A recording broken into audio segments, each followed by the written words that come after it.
3 août 2026, résurrection de Françoise d'Orléac. Vous ne rêvez pas, je suis la première personne au monde à ramener à la vie cette personne que j'aime infiniment. Et je crois que tous les miracles de résurrection, que ce soit Jésus qui ressuscitait Lazare, ou moi qui ressuscite par imagerie 4D la très belle et charismatique Françoise d'Orléac, ou ce 3 août, on va voir un petit bout de film. Je vais vous montrer à quoi ressemble cette imagerie 4D, qui est vraiment spectaculaire, parce que l'imagerie 4D est encore beaucoup plus conforme à son visage naturel qu'une simple photographie, bien sûr. Ne confondons pas 2D et 4D, c'est pas du tout le même monde. Françoise d'Orléac, que j'aime infiniment, elle et toutes ses sœurs. Un grand bonjour à Catherine Deneuve. Je suis très heureux de t'adresser aussi cette vidéo par dédicace. Françoise d'Orléac, pour ceux qui, évidemment, de cette jeune génération, vous ne connaissez pas, qui est Françoise. Elle a joué avec Jean-Paul Belmondo dans L'Homme de Rio, et puis aussi elle s'est fait remarquer dans d'autres rôles. C'est une personne belle, charismatique, avec une belle voix. Il y a quelques jours, justement, je clonais la voix de Françoise d'Orléac et j'étais la première personne au monde à parler sur YouTube avec sa voix. Et oui, puisque c'est Cloning Voice aussi et Cloning Face. Françoise d'Orléac, qui c'est et pourquoi la ramener à la vie? Françoise, c'est en 1967 qu'elle nous quitte au mois de juin, tragique accident, un petit peu avant d'arriver à Nice. Elle était à Villeneuve-Loubet. Et oui, c'est là où elle a son accident tragique. Elle n'est pas la seule ce jour-là à avoir eu un accident, puisque 4 autres personnes sont tombées dans le ravin, pas très loin, à quelques dizaines de mètres de son accident. Et il semble que beaucoup de gens aient raté le virage. Le problème, on doit le dire, c'est que les routes à l'époque étaient mal signalisées.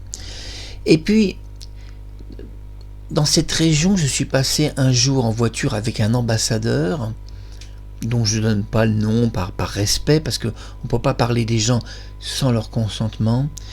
Il conduisait sa voiture, une très belle CX, à l'époque c'était les CX, ces voitures longues. Et puis il me disait, tu sais, la mort de Françoise d'Orléac s'explique tout à fait. Il y a une chose, moi, que je ne peux pas faire, c'est conduire une voiture de location. Et c'est vrai, Françoise a conduit ce jour-là une voiture qui n'était pas sa voiture, c'était une voiture de location. Et cet ambassadeur me disait, moi, quand je conduis ma voiture, j'ai des bonnes sensations et je sais ce que je peux faire, les virages que je peux prendre, de quelle manière je vais freiner sur la route, de quelle manière ma voiture va répondre. Mais quand on a une voiture de location, la conduire comme sa voiture personnelle, c'est dangereux. Parce qu'on ne sait pas avec une voiture de location comment elle va aborder un virage à 100 km/h.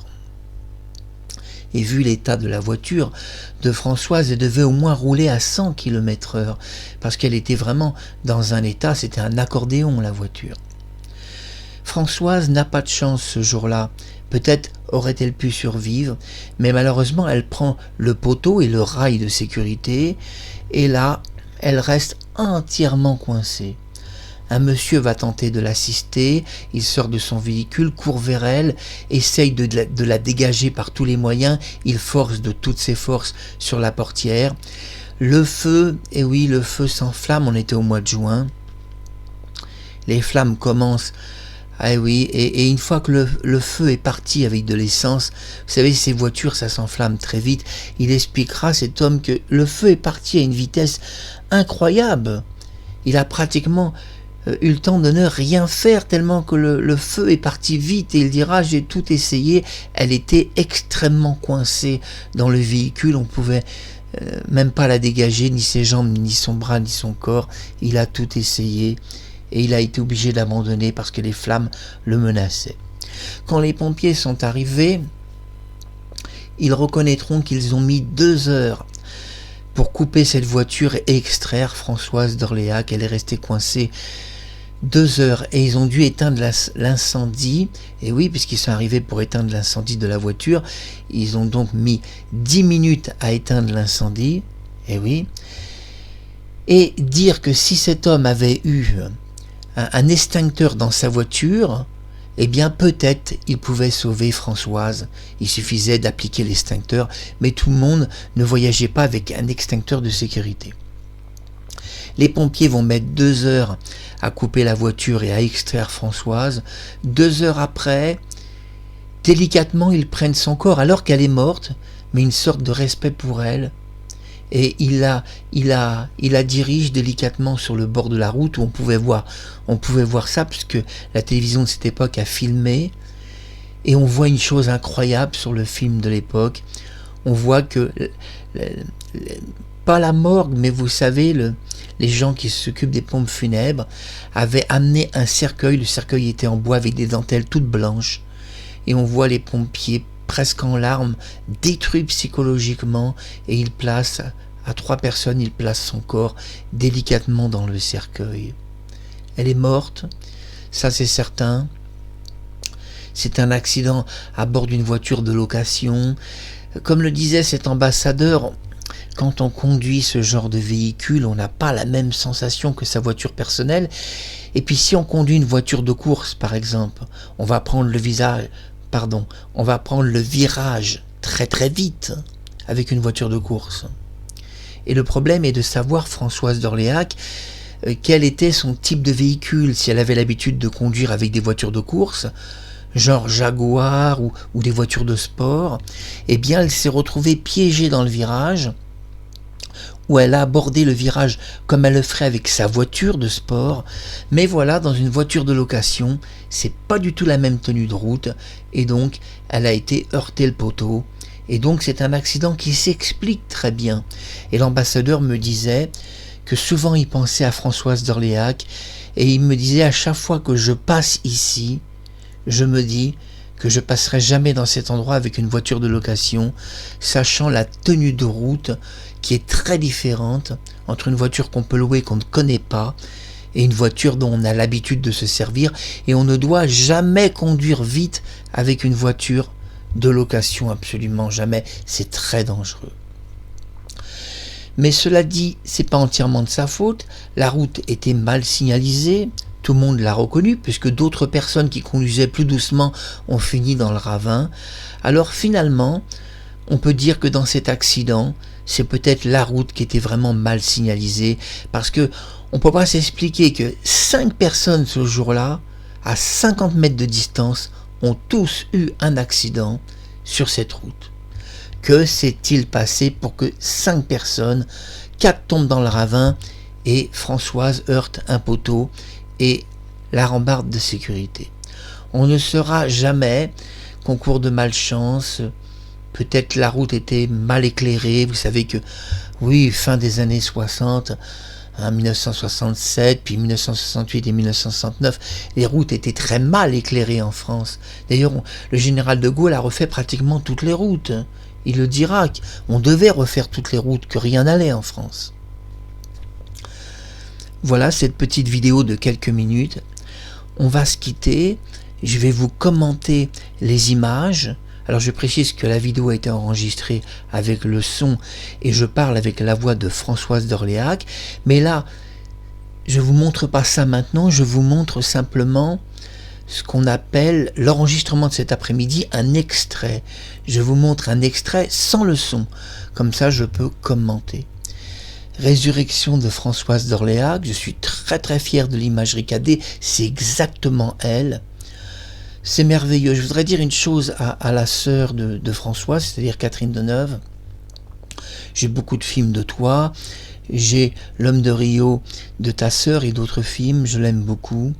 C'est une personne charismatique et je voudrais dire, Catherine, que cette résurrection par imagerie 4D n'a pas un objectif commercial, l'argent ne m'intéresse pas, c'est pour le plaisir. Mais c'est aussi pour dire qu'on ne doit pas attribuer à Dieu le péché du crime. Dieu ne tue personne et il n'a pas voulu la mort de Françoise. C'était un concours de mauvaises circonstances, c'était pas sa volonté.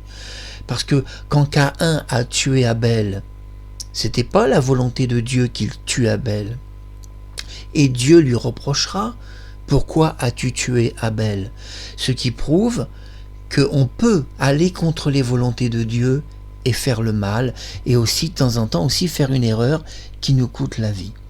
Ainsi, Françoise a eu un accident, c'est une erreur de conduite bien sûr qui est son erreur personnelle, mais on doit tenir compte de la route et qu'il y a eu d'autres personnes qui ont eu ce jour-là un accident, et il semble quand même que 5 personnes qui ont un accident à 50 mètres de distance, bon, la route avait quand même quelques problèmes qui venaient pas uniquement des véhicules. Alors Catherine Deneuve, je te parle, je te dédicace, et peut-être que Sophie Marceau te dira, ou François Ozon te dira, il y a une vidéo pour toi, je te dédicace la résurrection de ta sœur, mais reste bien au mois d'août connecté sur cette chaîne, parce qu'au mois d'août, elle va te parler, et oui, puisque je vais parler avec sa voix, et en plus il y aura l'imagerie 4D. Là, je vais commenter simplement un extrait d'une vidéo enregistrée cet après-midi, dédicacée à Catherine Deneuve.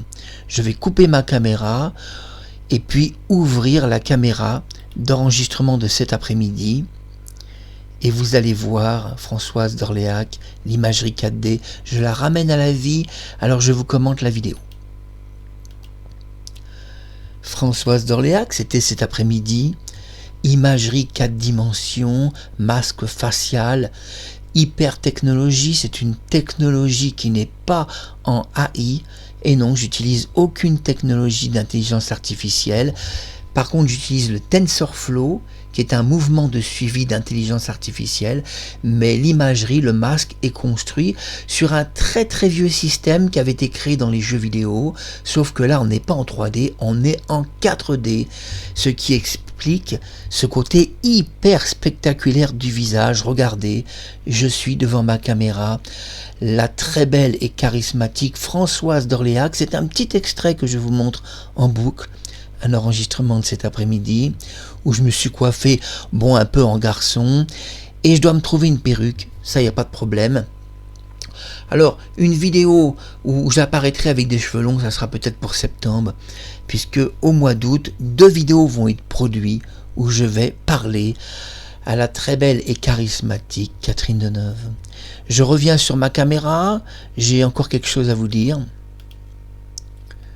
Oui, c'était cet après-midi, vous avez vu, c'est spectaculaire, je deviens Françoise d'Orléac, mais si vous savez le bonheur que j'ai d'être elle, parce que si je deviens elle devant ma caméra, c'est parce que je l'aime, et si je deviens elle, et que j'étais la première personne au monde à devenir Françoise en 2026, c'est parce que j'aime plus que les gens aiment. Parce que les gens ne vont pas aussi loin, n'ont pas une recherche aussi poussée de la résurrection des morts.